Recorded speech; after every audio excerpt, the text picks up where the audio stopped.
Make the trigger function and operate correctly. You pull the trigger, push this down, and the inside right in here is what prevents the bolt from coming out. So that's your bolt stop. Cocked. Yeah, it's staying cocked. Hi, and welcome to Over the Gunsmith's Shoulder. I'm Gene Kelly, president of the American Gunsmithing Institute, and in this segment, Master Gunsmith Ken Brooks is going to walk you step by step through a gunsmithing repair. You're going to learn a lot. And if you'd like to learn to be a certified professional gunsmith, then go to AmericanGunsmithingInstitute.com and request an information package. Now let's learn from Ken.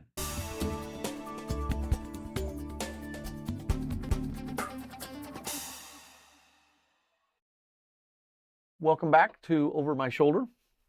And what we have here is a Savage 308 pistol. And the repair tag says, make the trigger function and operate correctly. So show you that it is indeed empty. As we close the bolt, we didn't cock.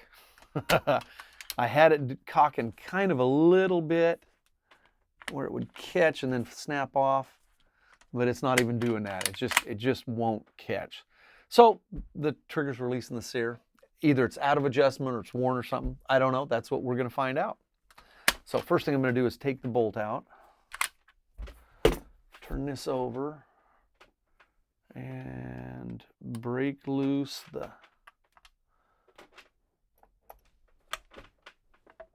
takedown screw.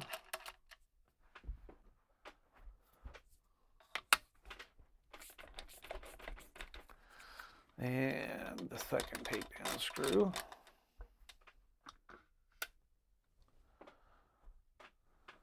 All right. So, let's get a better look. Let me get something to point with.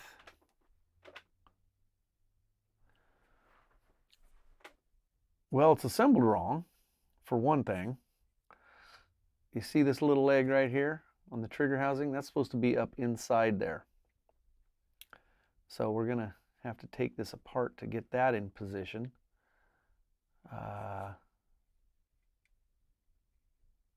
And I think that might be just exactly what's going on. Oh, really? Okay. Yeah, when you pull the trigger, that whole assembly moves. And yeah, the whole assembly is not supposed to move like that. So let's see what we got going on here. It's going to be the easiest way to do this. All right, let's try and take off that E-clip and pull that pin totally out. There's our Sear. And we can do all these adjustments once the trigger's assembled correctly and in the gun. We got, Sear engagement, over travel, safety operation. So there's our Sear. And just so we don't lose it, I'm going to take out our spring. Now, dang it. These are no fun. Those of you who have taken these apart know that we've got a pin that goes through here. This is the thumb piece. So you pull the trigger, push this down, and the inside right in here is what prevents the bolt from coming out. So that's your bolt stop. You pull the trigger and push this down, that releases it. It's part of your Sear mechanism. This large torsion spring pivots off of here, so it can be kind of a nightmare putting it back together. So generally speaking, I try to never take them out. Now we got this pin right here is our safety detent pin. That works on our safety spring, which is right here. All right, so I'm going to push this pin this direction because it has a head on this side. And what I want to do is get it to release from the receiver, but captivate that torsion spring on that far side. I don't want to knock the pin all the way out so this torsion spring comes out of there.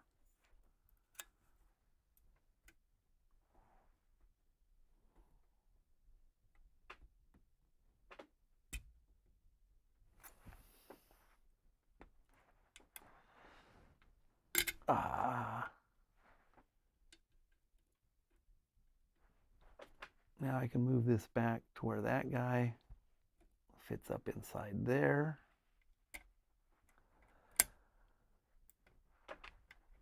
I want to be able to, oh, and it just fell out. All right, so that is not what we wanted to happen.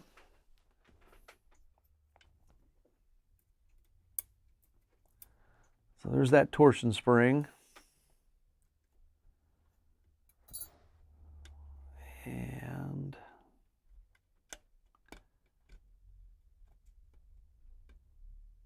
what I'm going to do is try and sheet.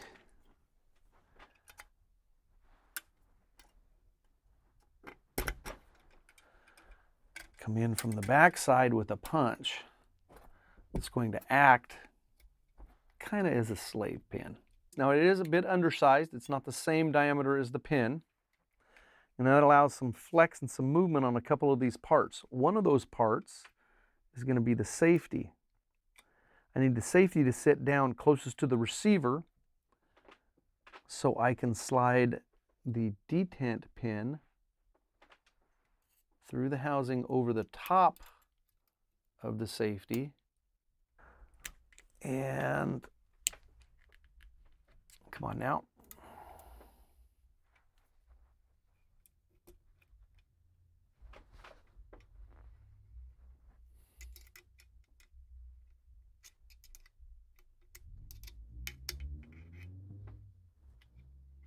That should pop right through there.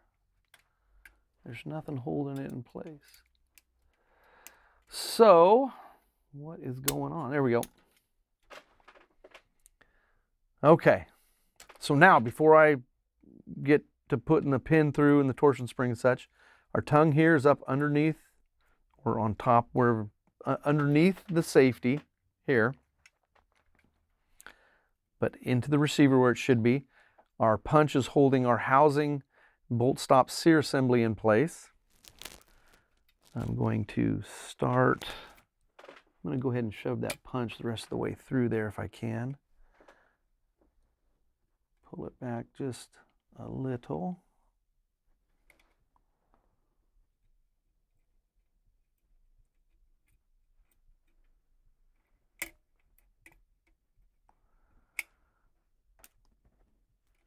I know my fingers are in the way, guys. I do apologize, but sometimes you just gotta go with what you got.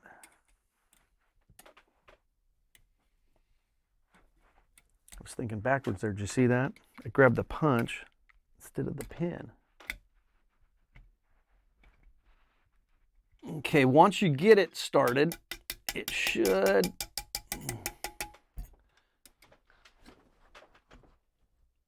it's starting to come through, so I can go ahead and seat that down the rest of the way. Our tongue is here. Our safety detent pin is installed. Our safety detents. Yep, all three spots. 1, 2, 3. Got it. Okay, so this guy slides down here. And this guy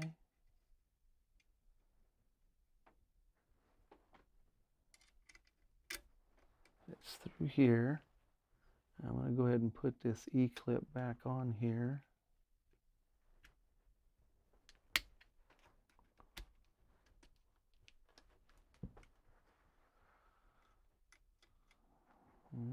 Okay. Now our spring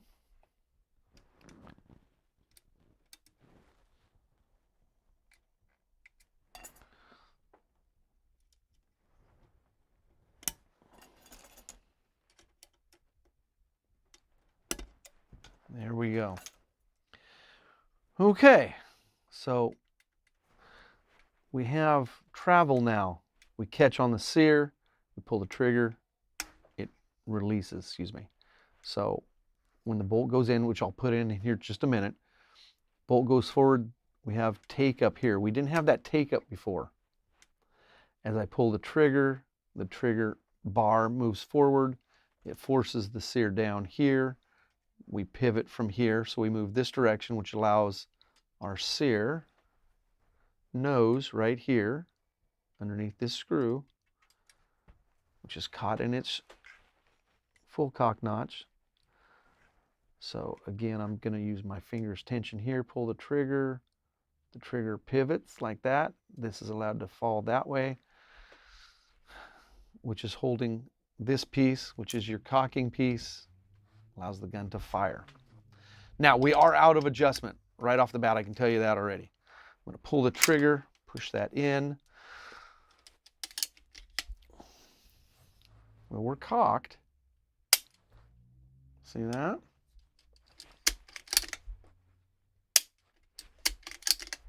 So we got the gun functioning. It's back into one piece. It functions. Now we just have to make it function a little better or function completely correct. So obviously we have our safety. We're going to want to pull this safety all the way back, pull our trigger, and we fire. So, hey, that's not quite what it's supposed to do. Now with the safety on, all the way to the rear position, you can't open the bolt. Move forward to the safe but can open the bolt position, we can recock the gun. So screw that in, and when we pull the trigger bar here moves forward and cams this down. And when I say down, I mean towards the bench, which is towards the receiver. So as you're holding the gun, it would be up. Just hang with me. Could you work forward, because I'm filming your head? So this rear screw right here is the safety screw.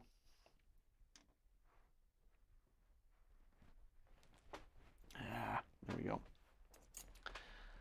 So right there is that screw. The safety's all the way on. I've screwed that screw in until it comes into contact with the safety. Now when the trigger's pulled, the trigger hits our sear, it can't move, everything stays safe. The problem with these is these stamped sheet metal pieces have a lot of flex and give to them. So what you end up with is the safety's on, we're adjusted, hey, we're happy and correct. Now I'm going to take the safety off, and now I'm going to try and put it back on. A lot of times with that flex and whatnot, the sear flexes back down, and now you can't put the safety on. There's a tolerance issue there. So first, we do fire still. Cock. Pull that safety. I could force it on. I'm going to loosen that screw just a little bit. Pull that trigger. Get no movement of the sear. Good. So that's this screw, which we're going to seal with fingernail polish when we're done. This screw is your over travel screw. So as we pull the trigger, and this is going to be a little tricky. This whole one has been a little tricky with me trying to let Robert film me and not have everything in the way. My head, my hands, because I have to be able to see what I'm doing. And so that means I lean over. So I do apologize. It's just, it is what it is. It's one of the reasons I try to explain what's going on. So our trigger here, and we have a ton of over travel. If you watch that sear, see how it can move a long ways? So, because I've paid attention to our accuracy expert, Daryl, I know that we want a little bit of over travel.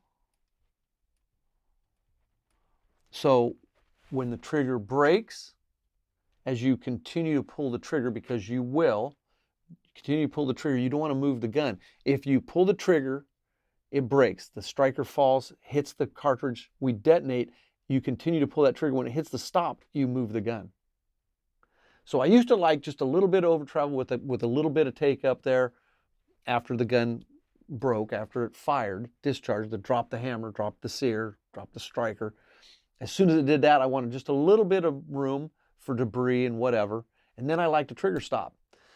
And Daryl mentioned some things, that's actually not a good thing, and it made sense. And so from then on, I've made a little bit of over travel. I want a little bit of room in there. So you pull the trigger, it drops the striker, you continue to pull, gives time for the bullet to exit the barrel before you come into contact with the over travel stop. So if you happen to move the gun, it doesn't affect the accuracy. Daryl's our accuracy guy. So I've got a little bit of over travel there, which I want a little bit. Now,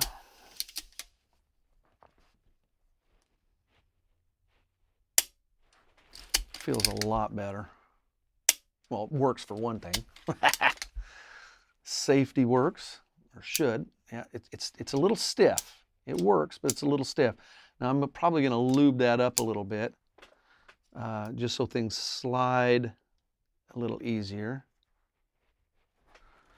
Back and forth. Good.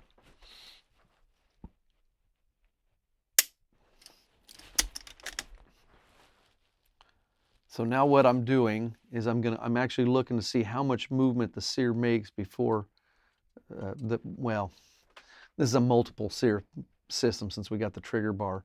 So this sear, I'm going to look at how far this sear moves before it releases this sear.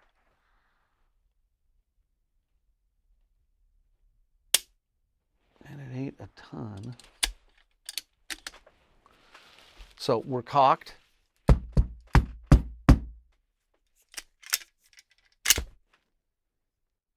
We stayed cocked. Yeah, it's staying cocked. It actually doesn't feel too bad. And it's staying cocked. So, reach over here, wink at the close-up camera, get my trigger pull gauge, and we'll go from there. Customer didn't say any specific weight. Thank goodness. I'm not a fan of these Savage triggers. Try to work out front, Ken. So, all right, we are cocked.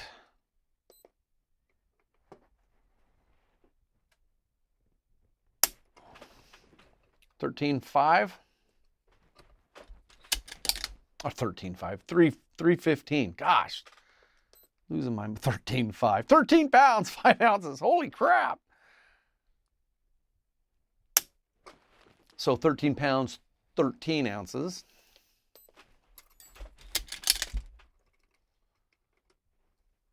So we're under 4. Well, that time said 4. He didn't ask for a specific amount. I'm going to leave it alone. I'm going to put it back in the gun. But it's, when I'm slamming it, when I check these, bolt action rifles are easier for me because you can hold on to them. And I'm right-handed, so I'm used to doing this. This one's left-handed, so it's a little different. But what I'm doing is I'm slamming this forward as hard as I can and down rapidly. So slam, slam. So it gets the vibration and the gun jumps this way and then down. So usually if there's something wrong, you'll know it. It'll follow down. The other thing is on a rifle, a little longer barrel, you get more of a whip. I'll thump the end of the barrel and see that, and it held. So, all right, I'm going to seal this up and reassemble the gun, and away we'll go. So that's a Savage pistol trigger job. Made the trigger work, now a trigger job. We will see you next time. If you want to learn real gunsmithing and see more videos like this, be sure and like and subscribe so you don't miss out. If you're interested in training to be a real gunsmith, go check out the American Gunsmithing Institute.com. Or for your own firearms training, AmericanGunsmith.com. gunsmith.com.